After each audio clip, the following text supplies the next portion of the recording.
Truth is, I am Iron Man. I solemnly swear that I am up to no good. What is going on? What are you doing? To infinity and beyond! This is the way. The flux capacitor. Was Star Wars the one with the little wizard boy? Chewie, we're home. Avengers! Assemble. Ah, chills. Literal chills.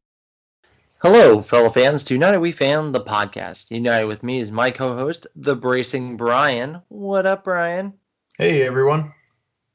On the last episode, Bryan and I discussed all 3 seasons of the hit show Cobra Kai. On this week's episode, we'll be discussing some of our favorite Adam Sandler and Will Ferrell movies. But first, thank you all for uniting with us as we talk about all things fandom. Please give us a rate or review wherever you listen so we can unite with more fans out there. UWF is partnered up with CKCC Radio. They have a large variety of podcasts on their channel, including Jeff's Ranking Tracks. I checked out his recent one where he ranked Alanis Morissette's Jagged Little Pill, and I still really like that album, and I hope to see the musical one day. Bryan, any Alanis Morissette love from you? I don't know who she is. Isn't that ironic?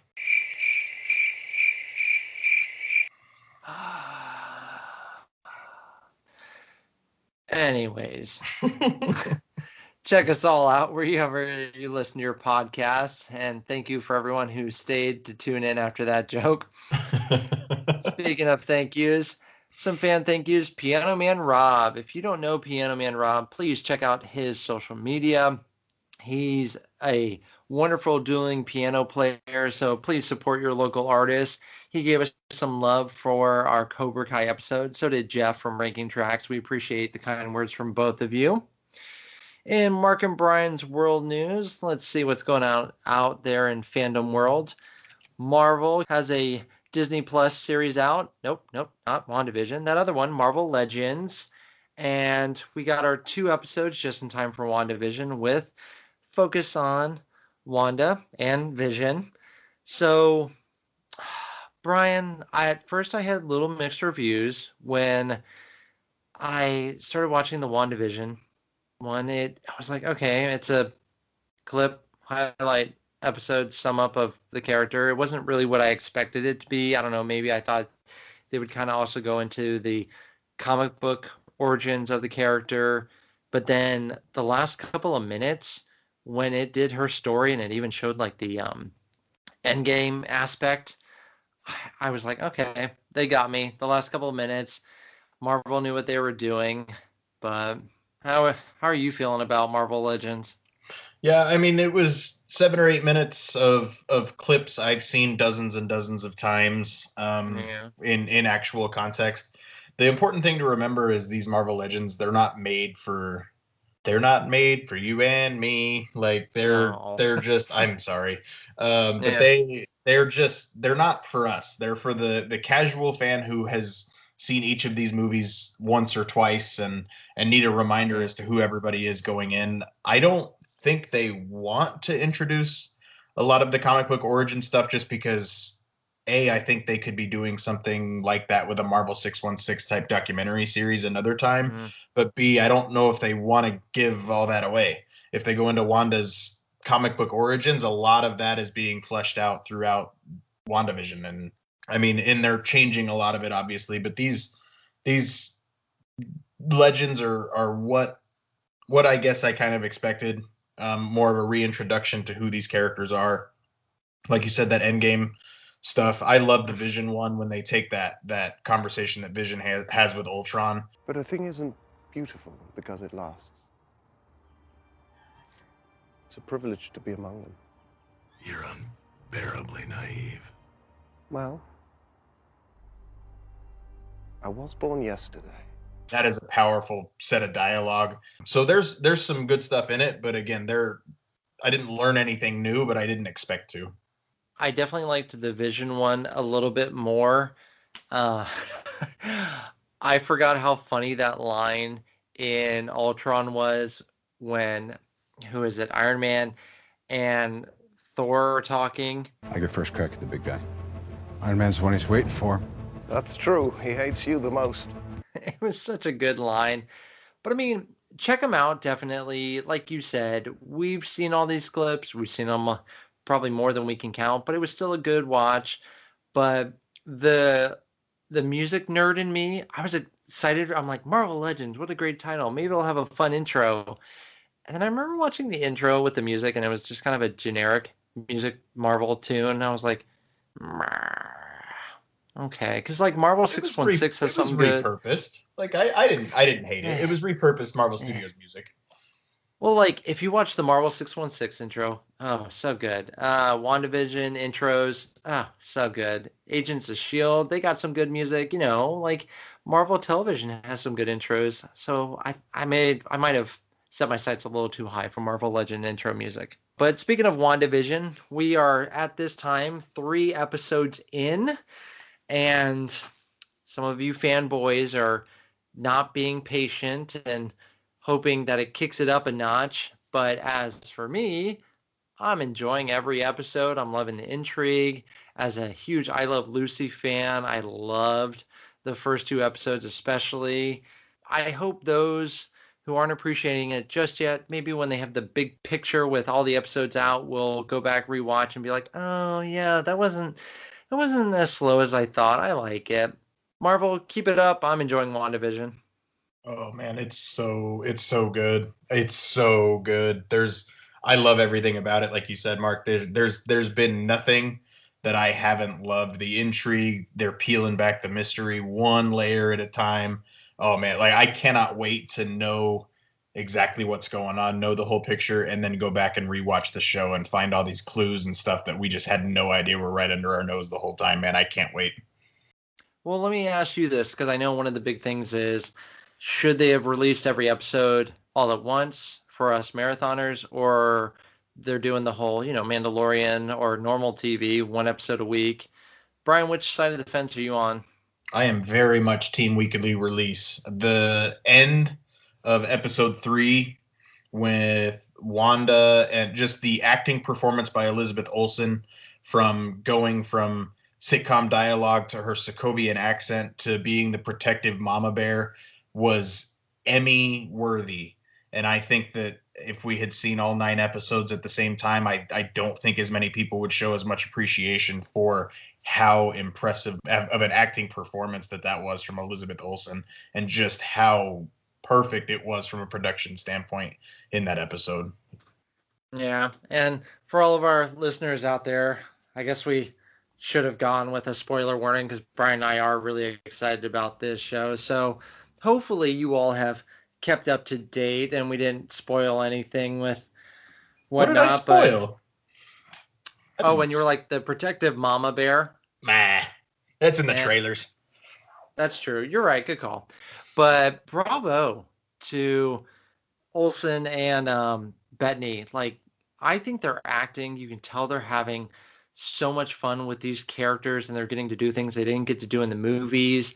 And way to bring up the accents. They're getting ahead of themselves, getting on her. Where's her Sokovia accent? Why is she American? People just trying to fit in. Stop, take a second, and just go with it. Trust in Kevin. Kevin knows what he's doing with Marvel. Just trust Kevin. It'll be fine. And speaking of Marvel, for all of our Orlando listeners out there, please go to Epcot. Check out Tim Rogerson. He's a Marvel artist, Disney artist, does great stuff. I bought some art from Bryan. You and I were two minds. We bought the same artwork from him, where it's the Marvel characters that Stan Lee helped create standing around a typewriter, and just pulls at the heartstring. Enough said. But yeah, if you get a chance, check out Epcot's Festival of the Arts. One, to support local artists, but also check out Tim Rogerson if you can. And then for all you Marvel fans out there, brace yourself. I'm going to the DC world now. There's some traction going on right now over at HBO Max with Batman, the animated series, coming back for more. Now they're calling it Batman, the Animated Series, the sequel. I I don't think I'm going to call it the sequel. I'll just call it the Batman animated series continuation. I'm a huge fan of the Batman animated series. I own them. I even liked the Batman Beyond. Oh, love Batman Beyond. So the nerd in me is super excited and hoping this is true. And I think with it being an animated series, they brought up an excellent point that it's okay that it's been a long time since we stopped. It's animated. We can make it fit in seamlessly. So I'm all aboard. Bryan, will you be taking a trip to Gotham? Oh yeah, like I don't put Batman Beyond on the same level as Batman the Animated Series personally. I much prefer Batman the Animated Series, but with Conroy on board, and as long as Mark Hamill comes on board, between those two, you can make any show that you need to. Like, I don't think there's any way they do this without Kevin Conroy on board. If somehow they are and he's not doing it, then no thanks. But Kevin Conroy, yeah, I'm absolutely in on that. I'm going to go ahead and say it. I think I actually believe this. I think, now, if you were to be like, Mark, do you want to watch Batman the Animated Series or Batman Beyond? I'm going to give the slight personal edge to Batman Beyond. I enjoy Batman Beyond more than Batman the Animated Series. When I say that, to me, that's like a difference of a 10.1 and a 10. So before anyone gets on me too harshly, I'm going to say that from an enjoyment point of view, I enjoy Batman Beyond more, but I think quality-wise, Batman the Animated Series is best all-around series compared of the two. With its return, my biggest hesitation, I hope they don't do what DC has a tendency to do right now and make it for the adults or whatever. Like, keep the show the same. Keep the show the same as it is. I don't need it marketed for a mid-30s person. Like, let it be the same show that I've always watched that I can still enjoy in my mid-30s, and my 8-year-old can also enjoy it. Like, DC has this tendency to be playing for the grown-up crowd, Mr. Zack Snyder, but I just I just keep the series the same that it's always been. Yeah, I mean, it definitely works for the Harley Quinn series. Like, it's great for that. So I'm with you on that. I hope they don't age it too much. I did finally get to watch Superman Red Son. That is one of my favorite graphic novels, and the animated movie, I enjoyed it quite a bit. DC hasn't had the best luck with adapting some of my favorite storylines, so I was very happy with Red Son. Let's see. The preview just dropped today as we're recording this episode, a little earlier. Godzilla vs. King Kong. The full trailer, I know we've been getting a lot of still photos lately, and you see like the photo of Kong punching Godzilla in the face. So now we get the trailer so we can actually see it happening, and just such a good trailer. I can't wait to see it on the big screen. I know it's going to HBO, but this is a movie that will remind you why these two giants need to be seen on the big screen.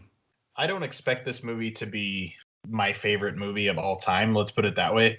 I much prefer Kong Skull Island over Godzilla King of Monsters. The way they painted this particular trailer went against everything they did in a lot of their teaser trailers for the trailer kind of deal. They made it look like Kong was kind of the bad guy, but in this particular trailer, it sure seems like Kong's the good guy. So I mean, that's going to be fun, where you kind of get a Team Cap, Team Iron Man feeling going on in the theater. But I'm Team Kong personally. Mark, how about you? I know they said something kind of to let you know, like, Godzilla's not a bad guy. And I say, Zangief, you are bad guy, but this does not mean you're bad guy. It was something like they can't figure out what's wrong with him, and so I'm sure we'll get further details. Hopefully they didn't just said, hey, yeah, Godzilla woke up one day and was like, yeah, I'm tired of defending you. I'm going to be the bad guy. I'm with you as far as Skull Island. I really enjoyed it. Tom Hiddleston, Brie Larson, Sam Jackson. That was, for me, more enjoyable than, you know what, I'll go ahead and say it, more enjoyable than the two recent Godzilla flicks. Heck, I still love the Peter Jackson King Kong flick. So as far as movies go, Kong is kind of winning for me. And which team am I on? If you had asked Kid Mark, I would have been like, oh my God, Godzilla all the way. But I think Grown up, Mark, I'm gonna go King Kong. I love King Kong. Yes. So, You heard it here. I You heard even it here first. United We Fan backs Team Kong. I will even go as far as to say I enjoy riding the King Kong ride at Universal Orlando. Is it the best don't ride get out carried there? away. No, calm down. But I have fun with it for what it is. I enjoy it. It's a lot better than Fast and Furious. Heyo. Anyways, The release date was So- moved up for this movie. Comes out March 26th. Like Mark said, it's going to be in theaters. Go check it out in theaters where it's safe if you're comfortable. It will be on HBO Max for 31 days as well at that time. and it really does improve and help a movie. I know Wonder Woman is getting mixed to lukewarm reviews, but I definitely enjoyed the movie experience with it, seeing it in theaters in Dolby, as opposed to watching it on the smaller screen. It improved it. Didn't improve the quality of the film, but I enjoyed it more. I guess I'll put it that way. So yeah, like Bryan said, if you're comfortable and you feel safe and you can, go check it out in theaters. Real quick, one thing I want to say about this one is I hope they didn't give us all the good shots of Kong and Godzilla in the trailer. I hope we don't spend most of the film of them being masked by smoke and stuff like that. We got a lot of really good shots in this trailer. I hope we just didn't get all the good shots. I'm with you there. I know they showed a lot of the it looks like the introduction of the two characters at sea. They showed a lot of that battle. So I'm kind of hoping they gave just most of it away with that and not the rest. But very good point and hope. See, and Mark and Bryan's World Polls, where Bryan and I do our fun little. I have my playoff one. Bryan, you do your Mount Rushmores. My recent playoff one was finding out my friend's favorite Pixar films. And this one got very passionate. I have been told recently that Cars is extremely underrated and people enjoy the first Cars movie quite a bit. So I thought maybe that would do well. It didn't make it out of the first round, if I remember correctly. And then I was quite surprised how well Inside Out did. I didn't realize that was in so many people's top 5.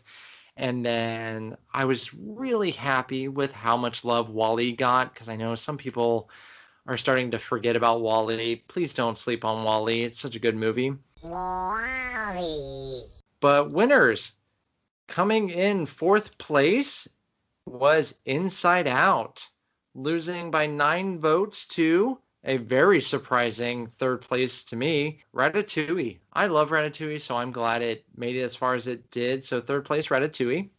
Coming in 2nd place by a difference of only 3 votes. So don't ever have someone say your votes don't matter. They do.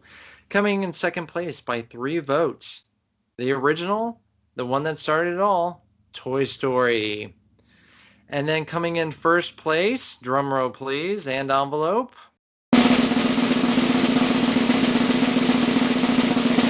Monsters, Inc. 1st place. Congratulations to Monsters, Inc. Bryan, let's hear Bryan's Mount Rushmore since I named the top 4. Go for it, Bryan. I do not. I mean, nobody likes the good dinosaur. That's fine. I do not like. I don't get the hype around Ratatouille. I think it's fine. I really don't care for WALL-E. I'm just gonna say that, and I'm just gonna say that my Mount Rushmore of Pixar movies: Toy Story, Coco, Inside Out, and tie between Monsters Inc. and Toy Story 2. So let's go with Monsters Inc. to mix it up a little bit. Coco is so good, and Ratatouille, I hadn't watched it in a while, and I watched it a couple of months ago, and it's just gotten better with me over time. Bryan, you've just cut me so deep with your words. For my Mount Rushmore, I'm going to go Monsters, Inc., Toy Story, The Incredibles, and WALL-E. So that'll be my top 4 for Pixar. Hopefully, Mark over at, did you just, Mm-hmm. Wow. Anyways, we need to get to Pixar soon. We need to get to Pixar soon. And hopefully Mark at This Diz Life podcast, check him out. Check out that channel. Check out the Diz Life podcast family. So much good stuff there. Hopefully that family doesn't come down too hard on Bryan or mine selections. I mean, if you guys want to come down on Bryan's selections and opinion, that's fine. But hopefully you take it kinder on me. So speaking of Rushmores, starting something new since Bryan likes to think quick on his feet, and I like to challenge Bryan. I will be starting a new randomness called Random Rushmore. The game where everything's made up and the points don't matter. Where I will throw a Rushmore out to Bryan, and he's got to do it this episode without any prepping. So stay tuned. Also starting something new, we're going to do Mark and Bryan's episode Hot Take. Feeling hot. Bryan, take it away. Let's see what you're going to get our listeners riled up with. I'm going to stick with it. I think WALL-E is the most overrated Pixar film that is out there. I don't understand the intrigue. The animation is beautiful, especially in that scene with WALL-E and Eve in space with the fire hydrant. It's gorgeous to look at. I do not enjoy. I think it's very slow. I think it's more interested in being social commentary than it is being a emotionally powerful movie. Bryan. I stand by it. Gross. All right. Well, you know what? Let's see. I don't think I'll reach. You know what? I feel like my hot take's gonna reach more people than yours did with me. But I'm gonna go with You know what? Yeah, I'll go with this one. We have Doom Patrol. We have the Umbrella Academy. I prefer Doom Patrol, and I know a lot of people love the Umbrella Academy. I'm not saying it's a bad show, but Doom Patrol I enjoy a lot more. Yeah. I'll go with that. What has you putting them in the same category? Simply superheroes? I think it's the superheroes / you have the disorganized, not happy-go-lucky family and they're full of misfits. Am I alone on this that I get a pairing of those two? Like, I think it fits quite well for like a double feature is Doom Patrol and Umbrella Academy. Am I alone on that? And no, I guess I can see it that way. Now I'm armed with not having seen all of Doom Patrol, so that's part of it too. I'm team Umbrella Academy from what I've seen of Doom Patrol, but I guess I can see what you're saying now. They're just so different when you view them back to back, but I guess I wasn't viewing them in that prism. I always do that randomness, like with I'll think of like what usually with movies, like what would be a good double feature. Like I say, for example, Rocketeer and Dick Tracy. I throw that double feature out all the time. For all the guilty pleasure noir type ones, I throw out watch The Shadow and The Phantom. So every once in a while, I'll think of a double feature. But for all our listeners out there, please let us know your opinions on our hot takes. And if there's a hot take you have that you'd like to know our thoughts on, we would love to hear them. Feeling hot. Now it's time to talk some Will Ferrell and Adam Sandler for this episode. How it's going to go is Bryan gets to talk his favorite Sandler. I get to talk my favorite Ferrell. Then we're going to talk about one more Sandler, one more Ferrell flick.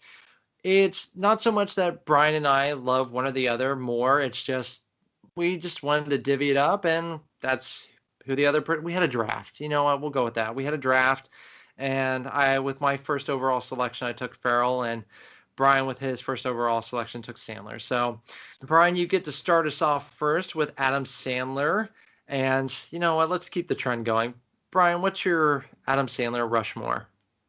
My favorite 4 films from Adam Sandler would be Happy Gilmore, Billy Madison, Big Daddy. I love Big Daddy so much. I have a Scuba Steve's shirt that I wear every so often. And don't tell a soul about the Scuba Squad, because then everybody's going to want to join. And one more thing, be nice to the delivery guy, would you? It's not his fault he can't read. With the exception of how it makes me just feel dirty and squirmy, I really like Uncut Gems. I think that movie's insane, but like I said, it makes me just feel dirty and grimy. So I don't think I can put it on my final 4. I thought about Waterboy, I thought about Mr. Deeds, but I think my 4th would be The Wedding Singer. Oh, wow, people. Oh, man. Sound the horn, sound the bells. Bryan and I's Mount Rushmore lines up. I go with The Wedding Singer, Big Daddy, Happy Gilmore, and Billy Madison as well. And Bryan might be caught off a little guard because I had 50 First Dates in there over Billy Madison. But then just kind of hearing Bryan talk about it and then just remembering the film and then rewatching it, it still made me laugh. Now, don't get me wrong, 50 First Dates, you're number 5 easily. But yeah, I'll go with the same Mount Rushmore for sure. And speaking of Billy Madison, Bryan, this is your film from Sandler. Let's hear it.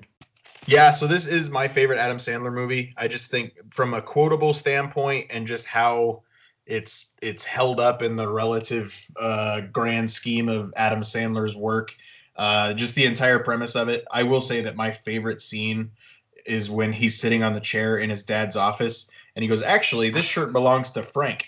And he lifts up the shirt and it says Frank on the inside of it. Like, I love that part so much. But the penguin, when he's taking the bath and the golden swan is overlooking him. Stop looking at me, Swan! Chris Farley is the bus driver. O'Doyle rules. Just, I can go on and on about this film. And who hasn't every August said, back to school, back to school. So, I mean, just from a quotable standpoint, I love this film so much. I am surprised that you didn't say what my favorite part. It's when they're having the brain off debate and Billy Madison answers the question. What you just said is one of the most insanely idiotic things I have ever heard. At no point in your rambling, incoherent response were you even close to anything that could be considered a rational thought. Everyone in this room is now dumber for having listened to it. God have mercy on your soul. Okay, a simple wrong would have done just fine, but... I thought of so many, like, work feedback sessions where somebody just gave a performance review of me, and I was like, a simple doesn't meet expectations would have been just fine, I think. But that is definitely one of my favorite parts that makes me laugh every time still.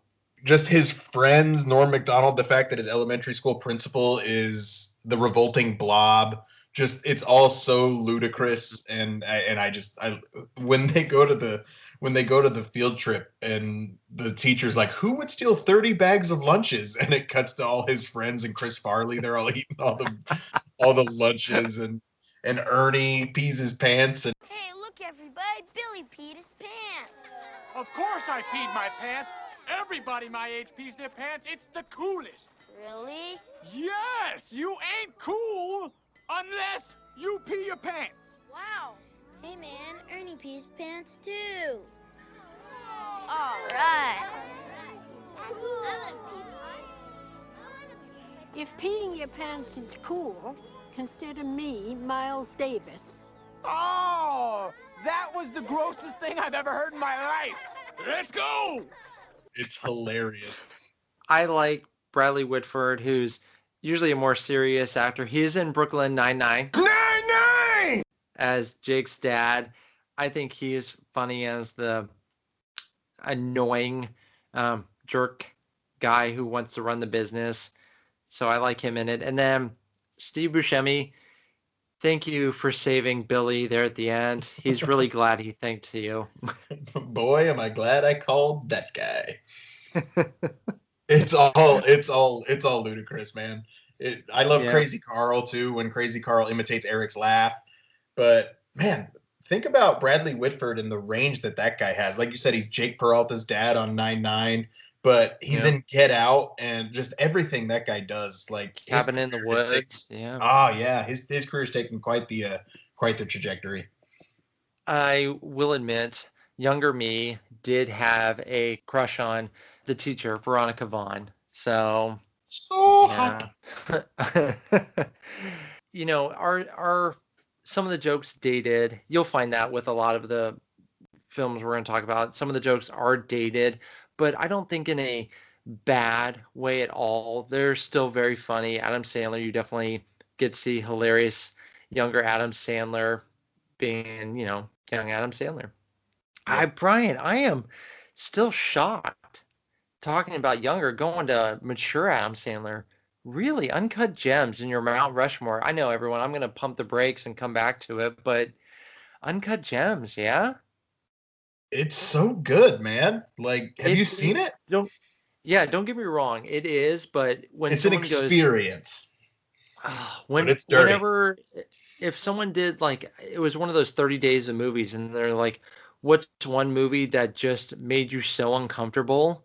I was uncomfortable during that movie, not by like so much the content, just Adam Sandler's behaviors, some of his actions, decision making, and then oh my gosh, I'm not going to spoil it, but that ending will blow your mind. Yep. And I will never And forget watching that movie, and that's why I would put it up there as a performance of his. I am shame on you, Academy, for not nominating him. He not only should he have been talked about for Best Actor, but he should have easily have gotten a nomination without question. And I don't know if it's just because it's Adam Sandler or what, just like how the Academy couldn't get over Jim Carrey. Like, he should have been nominated for it. And when the credits rolled, I had to walk out of that theater. I had seen it at Disney Springs. I walked around, just took in some Disney just so I could recover from that movie. I needed it. One more shame on you, Academy, for not nominating him. But anyways. It's exactly the name. That's the only reason I'm with you. Yeah, just when you think Jim Carrey wasn't nominated for like Truman Show, Man on the Moon, Eternal Sunshine, Adam Sandler wasn't nominated for Uncut Gems, maybe Punch Drunk Love, you could talk about his performance in that. The Academy sometimes just needs to forget the name and remember it's based on the performance. But anyways, back to Billy Madison. Back to school to prove to Dad that I'm not a fool. I got my lunch packed up, my boots tied tight. I hope I don't get in a fight. Billy Madison still makes me laugh. The movie came out in 1995, and oh God, I feel like there's kids out there listening who'd be like, oh my God, 1995, it's a classic. Why did you walk yourself into that, man? I'm going to own it. I'm going to own the joke. I will. On IMDb, it is 6.4. And I think that's a hair low than what I was expecting it to be. But then again, when you watch the jokes, you go, all right, maybe 6.4. I can kind of understand why it's there. Critics especially, nobody wants to admit when they enjoy an Adam Sandler film. I genuinely, I mean, that stereotype may not have been around back in 1995, but I mean, yeah. I could see why critics don't like it, but I think that's what makes it so endearing to me. But the banana peel, like they just cut to the banana peel every few minutes. Man, I mean, the poor O'Doyle family. Be nice to everybody, kids. And then when the jerk guy, Eric Gordon's playing the violin and showing off.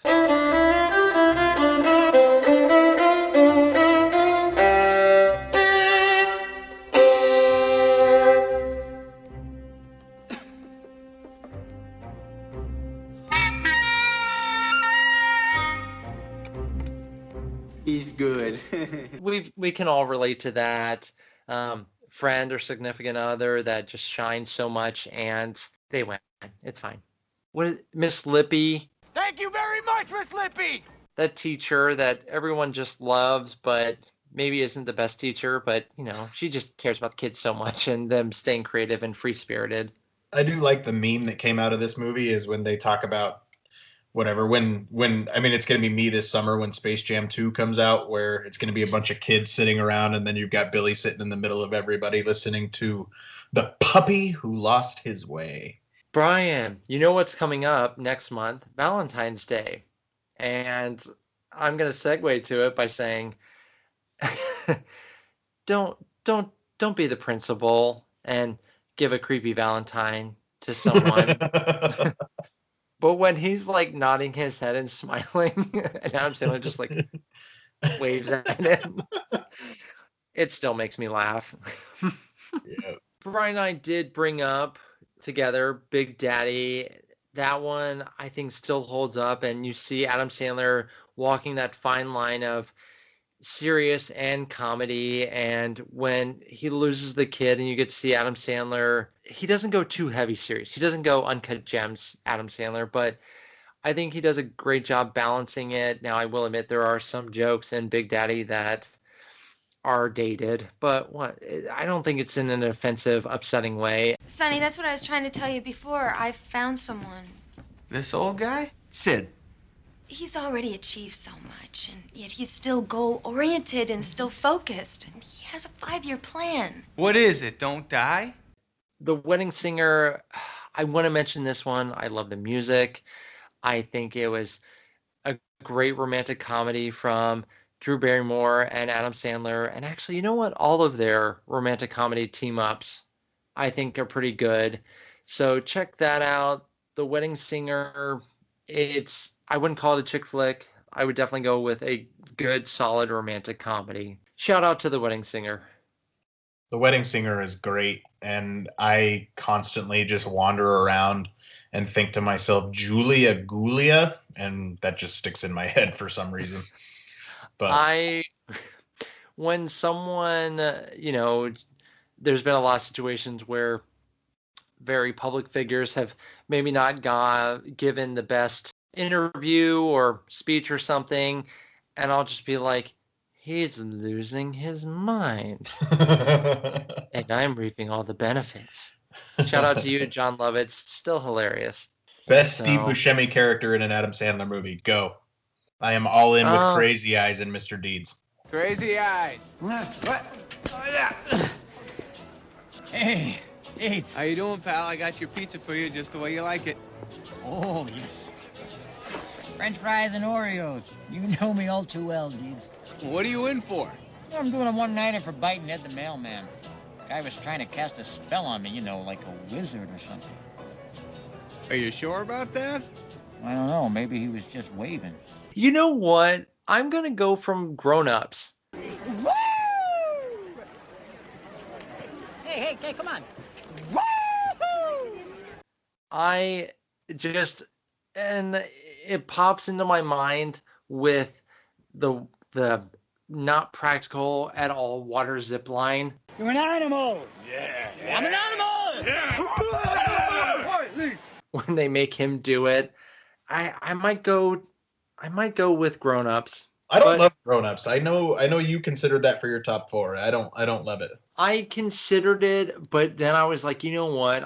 That's not going to be in my top 5. That will be on the list of guilty pleasures that I understand why people don't. I understand why people will just eye roll when I say Grown Ups, and I will totally get it and understand it. I won't say you're wrong. Just like say you didn't like the movie WALL-E, I would say you're horribly wrong and misguided. But Grown Ups, I understand if someone were to say they just don't get it, like Ben White says. Now it's time for me to talk about some Will Ferrell. For me, we talked about Elf on our Christmas episode. He's got a lot of good ones out there. I thought about Stranger Than Fiction, maybe bringing that movie up just so that it got some love. But I have to talk about the other guys. Sitting on IMDb at 6.6, I think that's, it's pretty good. It's an hilarious buddy cop film with Mark Wahlberg. But you know what? Since I made Bryan give me his Mount Rushmore for Sandler, I got to do Will Ferrell Mount Rushmore. For me, the other guys is on there. Elf, like I said, we covered that on a Christmas episode, so scroll back, check that one out. Talladega Nights. There's a big, hairy American winning machine. If you ain't first, you're last. Still makes me laugh. People still quote it, and I feel like whenever there's a racing, I think even for a Daytona 500 commercial, I saw Ricky Bobby pop up in there. And then, like I said, Stranger Than Fiction was originally going to be on my Mount Rushmore, but sneaking in there last minute, Step Brothers. That'll be my number 4. Bryan, you got a Will Ferrell Rushmore? I cannot believe you didn't have Anchorman even mentioned. Anchorman is my number 1 Will Ferrell movie, always will be. Agree to disagree. Talladega Nights is also on mine. Elf is on mine. Shout outs to, he's not the main character in either one, so I don't qualify them as Will Ferrell movies, but Old School and Wedding Crashers.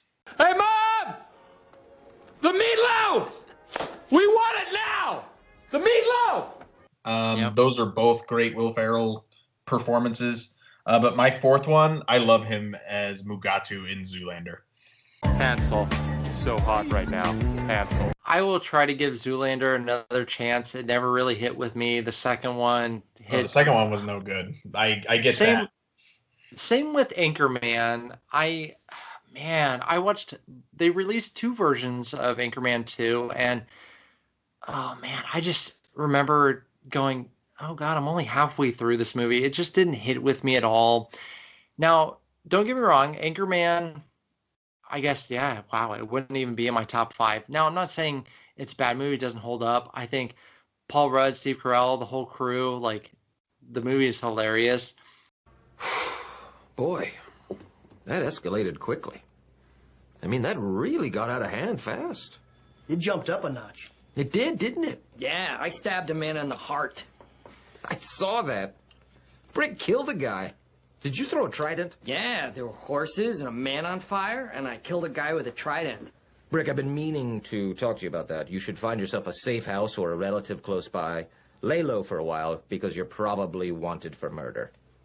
But for just a personal Mount Rushmore, it's not there. But if you were to be like, hey, what's some of Will Ferrell's best? I'd have to say Anchorman for top 3, easily for Will Ferrell best. So, and then, yeah, great job shouting out Frank the Tank from Old School. We're going streaking through the quad and into the gymnasium. Come on, everybody! Come on, Snoop!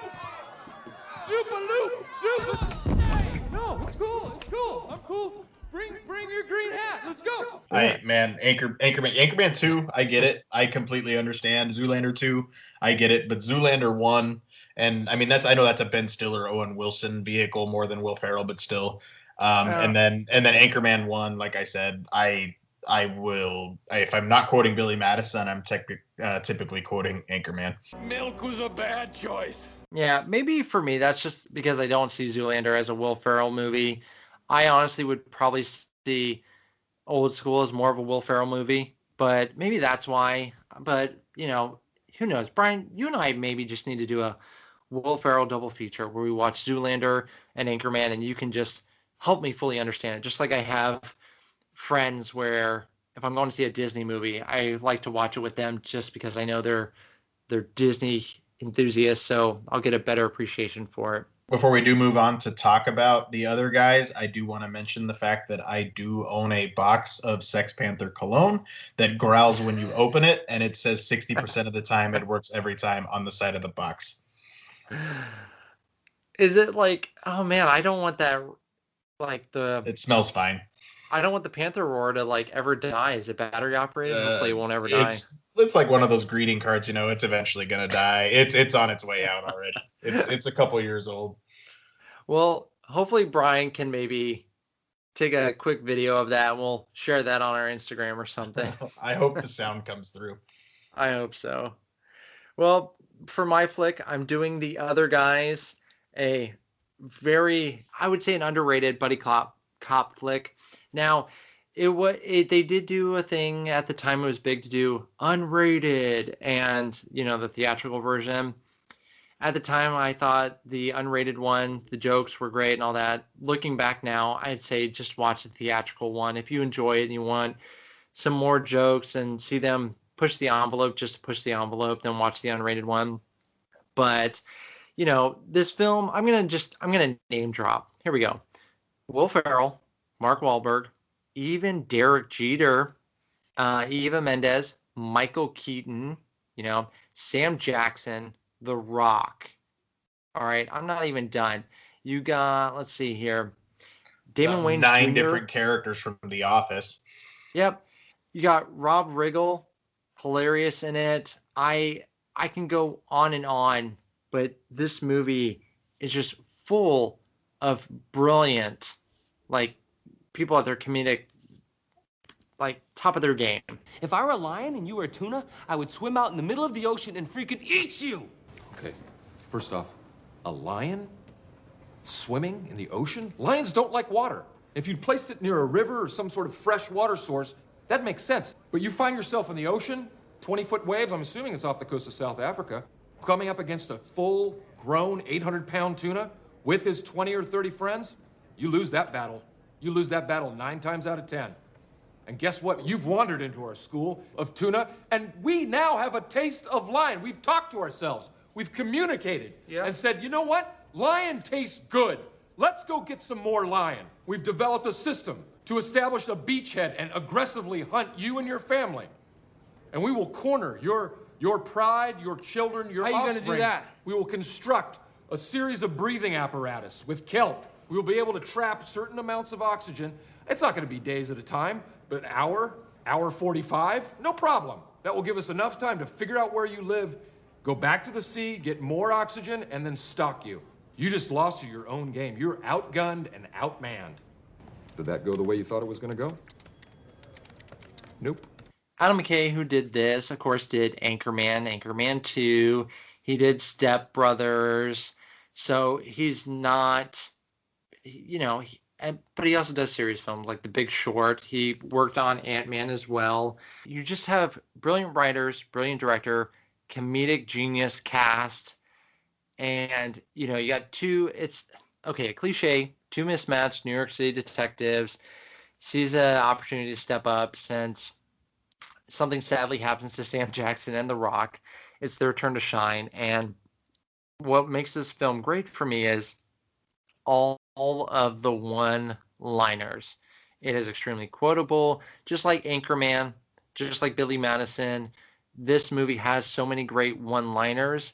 This case is talking to us. I'm a peacock, Captain. You gotta let me fly on this one. You know what, Terry? Let's just settle this. Peacocks don't fly. They fly a little. They get a real running About start. as much as a penguin. It hasn't gotten old for me. I still laugh. As a Red Sox fan, I think the parts with Derek Jeter are hilarious. You shot Jeter. So you cost me 20 grand, pal. I know Wahlberg, as a Red Sox fan, I'm sure had a great time acting with Jeter and joking about accidentally shooting him. Will Ferrell, he plays the uptight nerd cop, and Wahlberg plays the let loose, let's get reckless one, and Michael Keaton is their police captain who just keeps quoting TLC. Do me a favor. Don't go chasing waterfalls. Was that accidental, or were you trying to quote TLC on purpose? I don't even understand the reference. It's hilarious. If you aren't too familiar with TLC, please get on Spotify and check out TLC. Don't go chasing waterfalls with these other groups. Stick to the rivers that you're used to, and stick with this group. They're good. Well, you do us proud. Because I don't want no scrubs. Really? No. You're not aware that's a TLC song? I have no idea what you're talking about. It's You the said second chasing time. waterfalls, now you're saying you don't want no scrubs. I don't even understand the reference. It's like a tick. I have no idea what you're talking about. Remember, this thing gets messy. We never talked. You can trust us? Real quiet. You gotta creep. Creep. Come on. You don't say creep, creep unless you're quoting TLC. And this was during his somewhat renaissance where he kind of faded after Jack Frost and did some flicks here and there. And it was before he did Birdman. So it was during his comeback tour. I love me some Michael Keaton. But Michael Keaton as a Bed Bath Beyond employee to pay for college for his son, who he can't stop talking about. Just like you said, there's some good one-liners. There is some stuff in this film that, even though it was only made like 10 years ago, is pretty questionable by today's standards. I don't think it would get made, but it's got some absolutely great one-liners. But for me, the best running joke of the whole thing is how many attractive women are just obsessed with Will Ferrell's character. Like it's hilarious when Mark Wahlberg comes over for dinner and meets his wife, and he just can't wrap his mind around it. Thank you, Sheila. Bye, Terry. Bye, Sheila. I'll never forget tonight. Bye, Terry. All right, Alan, whatever. Go inside. Bye, Sheila. See you, Terry. Bye, Sheila. And then they go see the ex-girlfriend and the ex-girlfriend's husband. Like, that scene is hilarious. Yeah, and then you have even they're not spies, but like the henchman group. There's a beautiful henchman in it, and she's swept up by Will Ferrell. And Wahlberg's like, why did she look at you like that? How did you do that? And then In the same scene, Wahlberg kicks the gang's butt and does some really great action moves and all that. And just Will Ferrell, like after a little bit goes, "Did you ever think where you'd be if you didn't shoot Jeter?" It's just really great one-liners, and you can tell they have so much fun with each other. Of course, they did the films Daddy Home 2, so you can just tell they worked really well with each other, and the comedic chemistry is definitely there. Because Mark Wahlberg, you think The Departed, you think of serious, good vibrations. Mark Wahlberg, and Will Ferrell, you have the humor, but they play very well with each other. Like you said, the Samuel L. Jackson, Dwayne "The Rock" Johnson, like that's the way that all plays out. Like the opening scene is just outrageous, and just how everything carries on from there. Rob Riggle makes me laugh. Like I love that Holy Moly show on ABC because it's just so awful. But Rob Riggle makes me laugh, man. I still laugh every time with him in 21 Jump Street as the coach. Oh, hey, whoa. You got a pass for running around the hallways like a couple of ding-a-lings? You have exceptional muscle tone there, young man. When'd you go through puberty? Like at 7 or something? Samuel L. Jackson and The Rock, I feel like Adam McKay was just like, I want you guys to have fun with these characters, be way over the top of those hotshot cops that you always see in movies and whatnot, who think they can overcome everything. And I remember they're being interviewed, and a reporter asked them, was all of this damage worth this like small amount? And you just see Sam Jackson use Sam Jackson language, telling him to shut up, like with his reason and logic and all that. And this film does that, where it brings up cliches that you see in movies like the explosions and how it just launches Will Ferrell and Mark Wahlberg. And they go, God, in movies, they just get up and walk away from it. But that shockwave, it's so loud. It's so loud. when Will Ferrell tells his backstory, like it's just so dang outrageous. But Gator, I mean, that's the point. That's the point. Did you say America when you stomped on the pedal? America. Oh, jeez. Yeah, if you get a chance, definitely check this out. Like I said, there's an unrated version. Don't have that be your introduction to it. If you can, watch the theatrical one, and then if you're feeling spicy, go and watch the unrated one. Well, we're going to stick with Ferrell and move on to Ricky Bobby and Talladega Nights. NASCAR, is it a very popular sport? Yes. I'm in no way insulting NASCAR racing in any way, Formula One, any of those racings, but it's not the most popular sport. It's not the NFL. So bravo to Talladega Nights for making a film that got people interested in racing and got people interested in the movie, even though it's about racing. So great job to them. And even, I will admit, this movie brainwashed me, Brian. Because of Will Ferrell sponsorships, I definitely went and bought a pack of Wonder Bread afterwards. Hey, if you don't chew Big Red, then you. Yeah, his fake commercials, even like the ones he does in like Japanese, they're all so funny. I'm grateful for this movie because it really like solidified John C. Reilly for me just as an absolute comedic genius. I love Cal Naughton in this one, but my favorite line from Talladega Nights is when the mom screams up to the kids and she goes, "Come down for dinner. I've been slaving over this for hours." And at the table, it's like Taco Bell and Domino's pizza. Man, it makes me laugh. I'm sorry. I'm still, for all you listeners out there, I had to mute my mic for a second because Brian said, if you don't chew Big Red, that broke me. I forgot about that joke. Yeah, going back to the dinner scene, that scene made me, oh my God, it makes me so incredibly hungry. And then I love how they're all wearing racing jackets at the dinner table. Chip, I'm gonna come at you like a spider monkey. Like a spider monkey! What is wrong with you? Chip, I'm all jacked up on Mountain Dew. Going over to our friends over at IMDb, only a 6.6. I'm not gonna lie, I thought this would be higher up. I thought it'd be one of the higher movies as far as ratings go from our listeners out there who rate them. In this, we get Sacha Baron Cohen. You know, at the time, really a lot of people just knew him from Borat. So, and bravo to the filmmakers for, you know, you have a NASCAR movie and then Sacha Baron Cohen, him and his husband in the film, you know, just good for them for making the jokes that they did and taking the chances they did with the jokes in this movie. I will compromise and just let you say really thin pancakes. But yeah, he's sponsored. You'll know I meant crepes. But he's sponsored by Perrier. Like just the entire thing is completely outrageous. And it's poking fun at the NASCAR community while embracing the NASCAR community all at the same time. And that's what a good parody film always does. I remember there's two things from the trailer that I still thought were funny when we got to the movie theater. And the first is when he stabs himself in the leg when he thinks he's paralyzed. Don't you put that evil on me, Ricky Bobby! Don't you put that on us! You are not paralyzed! I am so paralyzed. No.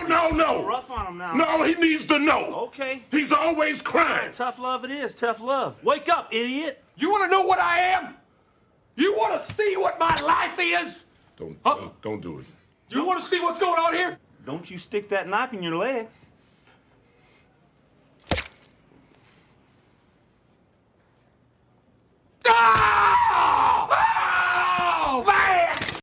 Oh, man! And then the second is when there's a cougar in the car.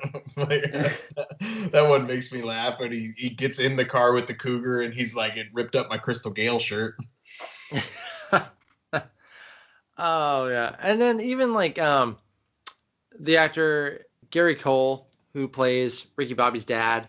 Oh man, like when he walks out on them at dinner, his mom, you know, the incredibly funny and hilarious Jane Lynch, when he walks out on them at dinner, and then at the end when Ricky Bobby leaves him the tickets for the race.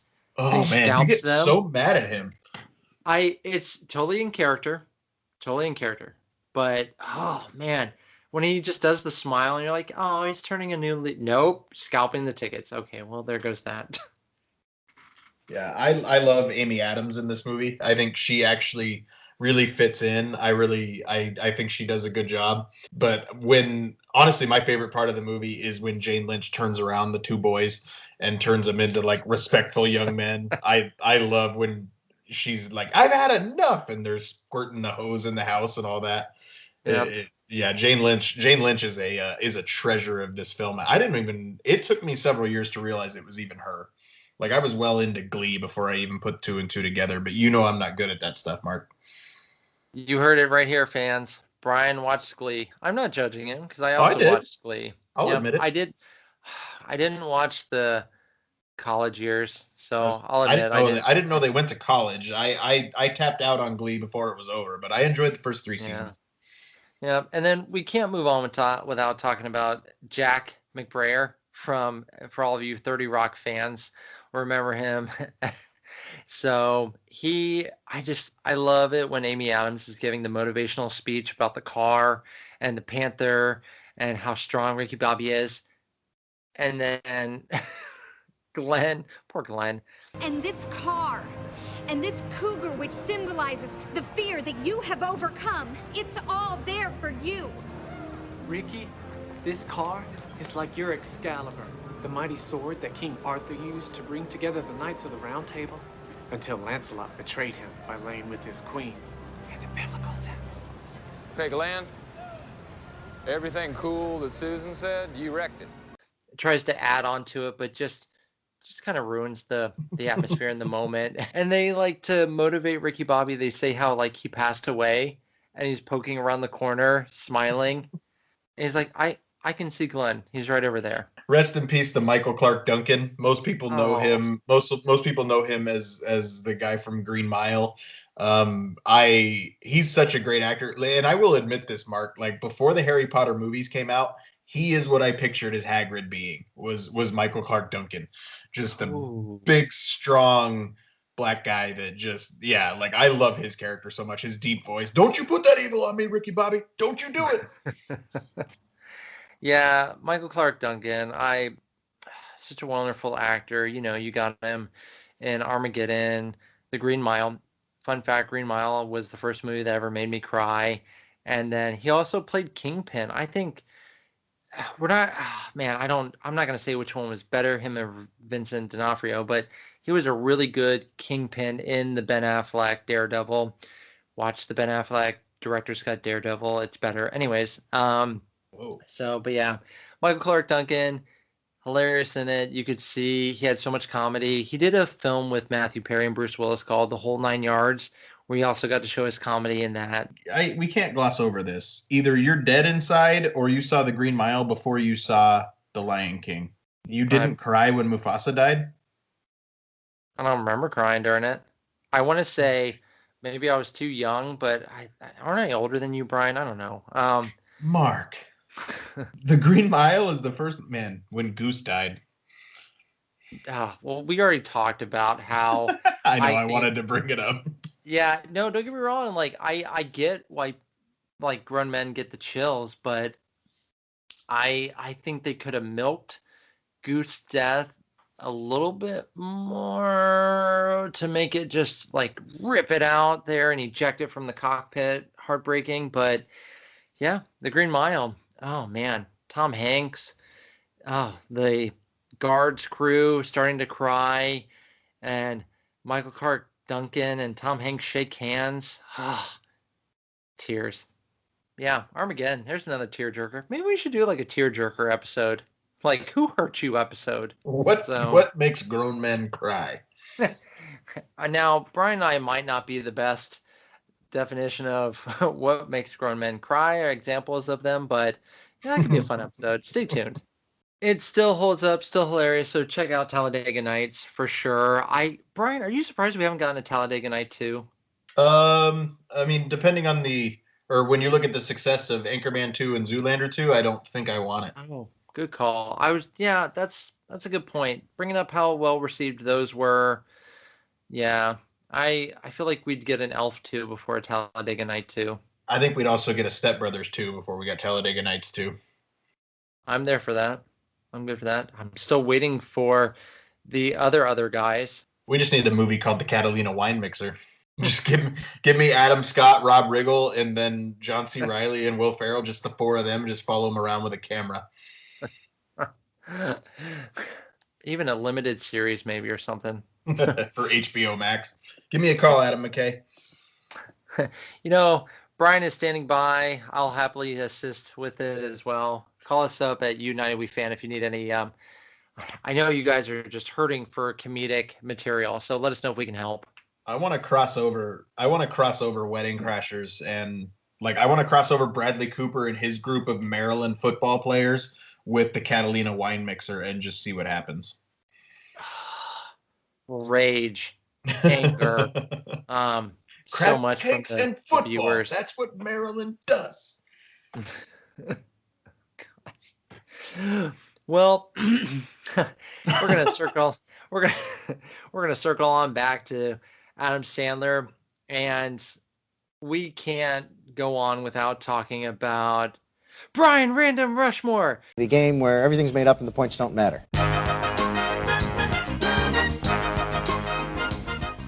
Favorite movie presidents? Go, Brian, go! Since it relates to recent events, who are your top 4 movie presidents of all time? Random Rushmore. Go, Brian, go. Movie presidents? Bill Pullman from Independence Day. Okay. 4 times. Whoa. No. Well, movie president. To say we celebrate our Independence Day. Yeah, exactly. Movie presidents. First Kid's dad with the Sinbad movie. Does he count? I don't know. Can't even remember the guy's name playing him. No, that doesn't count. I don't even know if I can even picture his face. Man, this is actually really hard for me.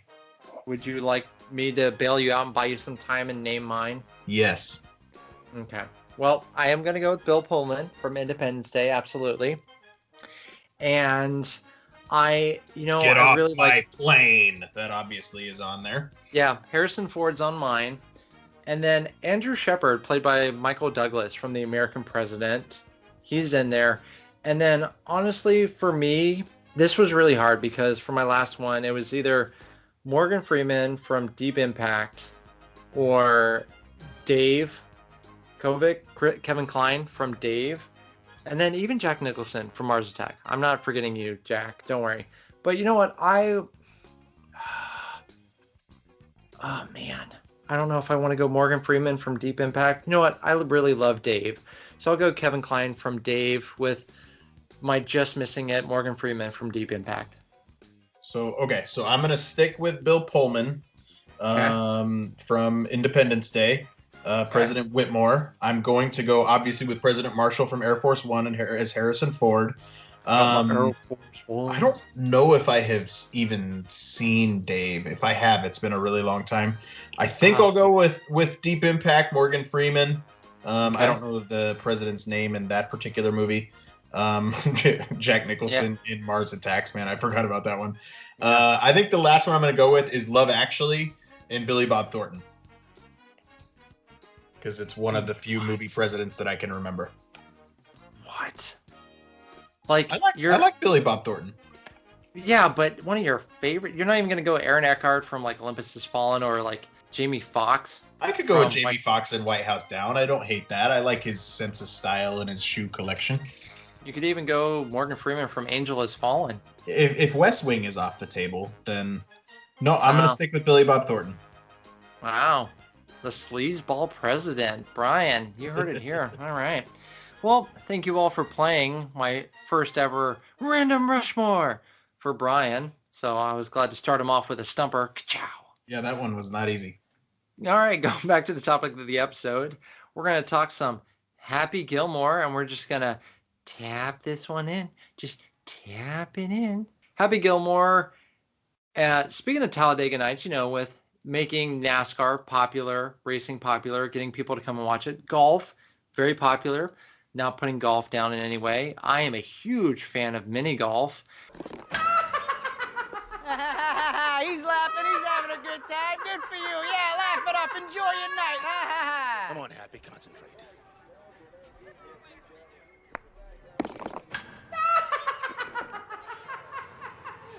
Hate that clown. Easy.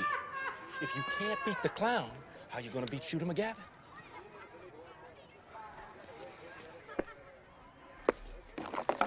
Yeah! You're gonna die, clown!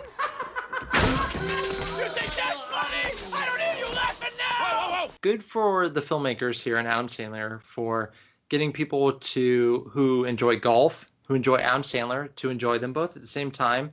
And once again, like the other films, great one-liners, still quotable. People still bring it up. I know when I go mini golfing and I just miss it, I definitely walk up to it and I'm like, just tap it in. Just tap it in. It's your home. Are you too good for your home? And definitely younger me. Dad, if you're listening, I do apologize for quite often. Now, I hadn't watched Happy Gilmore yet, but getting very frustrated on a golf course, like whenever I just couldn't get the ball in the hole and I would want to throw my golf club and do a Billy Madison. Yeah. So Dad, thank you for putting up with a very passionate mini golfer in me. Here comes the putter throw. Yeah, I don't think the golf community was quite as grateful for this movie as Talladega Nights and NASCAR probably. But because what person has not been to a driving range and tried the run up? And I mean, it's a rule at Topgolf that you can't do it, and if they catch you doing it, you're out. But I think we've all tried it. But the existence of Bob Barker in this film is amazing. I love his boss that has the nail still stuck in his head. Like that part makes me laugh. I talk about the cold cut combo fairly regularly, but I love Julie Bowen. And I mean, what friends don't listen to Endless Love in the Dark? I mean, come on. It's endless love. The guy driving the Zamboni singing it, I don't know why, but I remember that from my childhood. So whenever I do randomly get the cold cut combo, not my most go-to at Subway. Eat fresh. I didn't realize that I order it that way. I'm like, what are you going to have? I'll have a foot-long on week cold cut combo. So thank you for helping me remember that. I eat one every day to help keep me strong. You also got Chubbs, Carl Weathers, Mandalorian fans, Rocky fans, Predator fans. Carl Weathers is in this, and his poor hand. You took Chubb's hand. You've got one eye. Remember that gator that got your hand? I got his head. But man, my favorite part of that movie, like I said, I love the Bob Barker part. Yeah. And then when he walks away and he's still boxing, keeping in shape, like I love that. But I absolutely love the part where he goes into the batting cages and he goes 364 more days to next year's hockey tryouts. I got to toughen up.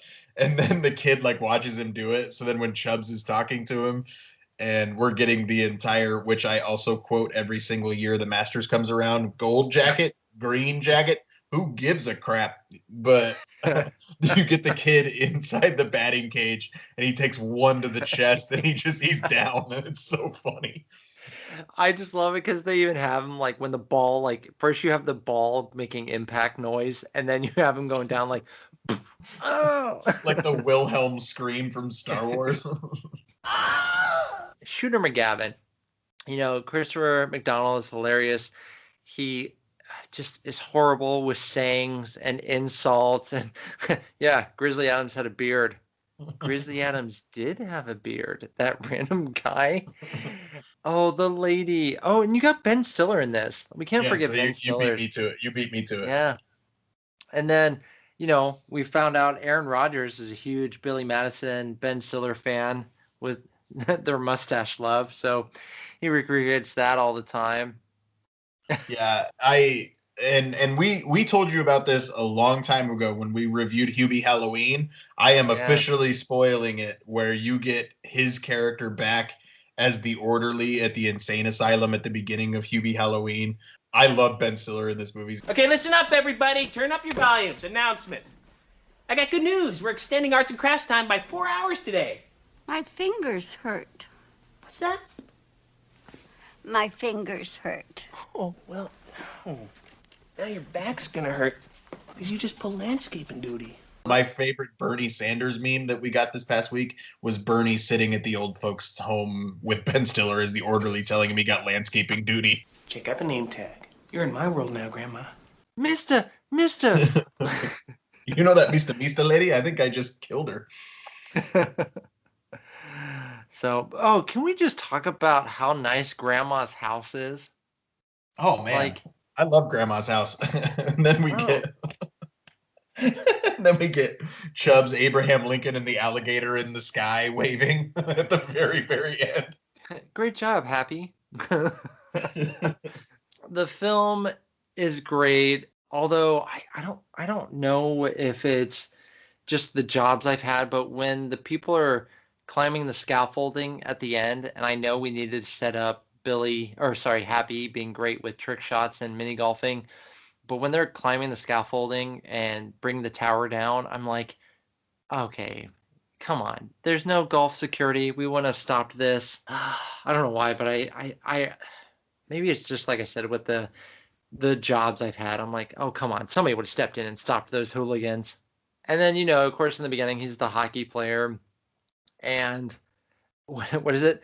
Yeah, I'm the only guy to ever take a skate off and chase Try to after stab somebody. Trying to stab someone.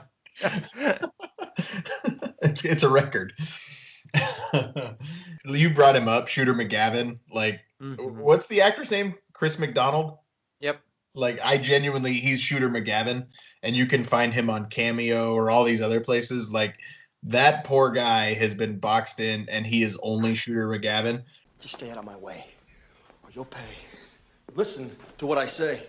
How about I just go eat some hay? I can make things out of clay and lay by the bay. I just may. What do you say? And my kids are watching, I guess there's some Netflix movie that's a spinoff of Shark Boy and Lava Girl Yep. Like, I think it's called We Are Heroes, I think is what it's called. But he comes wandering on screen, and my kids are watching it, and I was just like, shoot her. And my kids were like, what are you talking about? Bryan, you need to train these or raise these kids right if they don't know Shooter. Yeah, that's their mother. That's the reason they don't know that one yet. Oh, well, all right. Well, I'm not going to open that can. So You're in big trouble, though, pal. I eat pieces of like you for breakfast. You eat pieces of for breakfast? No.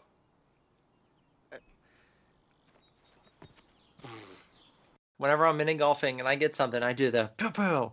But of course, probably no one gets it except for that one guy on the far course. It's like, Happy Gilmore. Rock on. Like I said, I think the golf community kind of frowns at this movie where NASCAR doesn't really frown at Talladega Nights as much. You know, I mean, Bryan, do you have I feel like this episode's Mount Rushmore heavy, but I don't care. Whatever. Hopefully you guys like them.